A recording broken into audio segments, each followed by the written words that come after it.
May problema lang pare. Alam mo na. Ako na pala kay Maring Martes. What's up, what's up? Mahirap yun, di ba? Alam naman yun. Yung pinakamalupit yun, yung pare, di ba? Kung paano kang makakapunta ng, yung tinatawag na magandang Podcast ba to? Podcast ba to? Hindi to podcast na pre. Sige, tayo. okay lang mag-podcast tayo dito. Oo. Oh, dito lagay mo dyan, mag-live tayo. Mag-live tayo. Mag-live tayo. Alam ko. And then, sa katulad nga ng, I'll continue, yung sinasabi ko kanina. Paano maging TL ang call center? Paano? Anong experience? Mahirap ba? When kailangan i-grab mo lang lagi. Pag may opportunity na umangat ka, lagi mong applyan. Ganon, doon ako nagsimula. And when it comes na, yun na, to the supervisory post. Wow. Yung, Galing naman. kung sino yung current supervisor mo, yun ang magsasabi sa'yo kung ano yung mga technique para maipasa mo yung interview. Ang ganda naman. Basta tama lang yung intention mo na sasabihin mo talaga sa supervisor mo. Galing. Gusto mo talaga. Exactly. Gusto mo mag-apply, gusto mo maging supervisor. And sila yung mag-aano sa'yo, pre. Sila yung magsasabi sa'yo mga possible question. Yung mga answer mo dun dapat sa question. Dapat pulido kayo kasi every week na magkakaroon na kayo ng... Ibig sabihin, Susarot Takatyo, ibig sabihin, gusto ka ng company. Kaya binibigyan ka ng ganong treatment. Siguro, What do you think? siguro, it's combination na gusto ka ng company at gusto mo rin yung position. Nakikita nila kasi yan pag gusto mo na talagang kukulitin mo yung supervisor mo na, napasa ko na yung letter of intent ko, napasa ko na yung mga kailangan natin para ma-push tong application ko for the post. Galing na po. Makikita nila na talagang determinado ka. Yes, galing. No?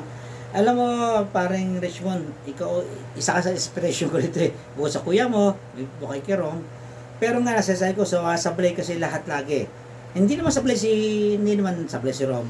Kasi nga lang, yung usapang, paano ka step up? Kailangan nakalevel ka lang doon sa call center. Agent, BPO industry. Pero paano ka step ka lang magkaroon ng SME at kailangan mo maging team leader. Pag wala kang resume na yun, you are not able to go to another level. Kasi maraming ganyan nagreklamo. Bakit ka pa nag-apply sa call center? Tatanggap ka ng call. Magagalit ka nga, na-stress ka. Tinanggap mo yun trabaho na, diba? Correct. I agree with you. Pero kasi dapat meron ka talagang passion para dun sa ginagawa mo. Dapat nandun sa puso mo na gusto ko to. Kaya hindi yun sa aakyat ka Hindi yung gusto ko lang umakyat. Kung hindi, gusto mo sa puso mong matutunan tong mga proseso na to at gusto mo para sa sarili mong umangat. Hindi pwedeng didiktahan ka ng tao na pre, mag-SME ka kasi para yan sa resume mo, para sa ganun yan. Pero kung wala dyan yung puso mo, you will not be successful. You will not triumph. Dapat talaga mauna yung sarili mong loob na gusto ko tong pasukin kasi gusto ko ring maintindihan kung ano bang ginagawa pag ganitong posisyon. Gusto ko yung additional learning para sa sarili ko. Hindi yung matatrap ako dito na magko-calls na lang ako. I want additional knowledge para sa trabaho na to. And I will strive.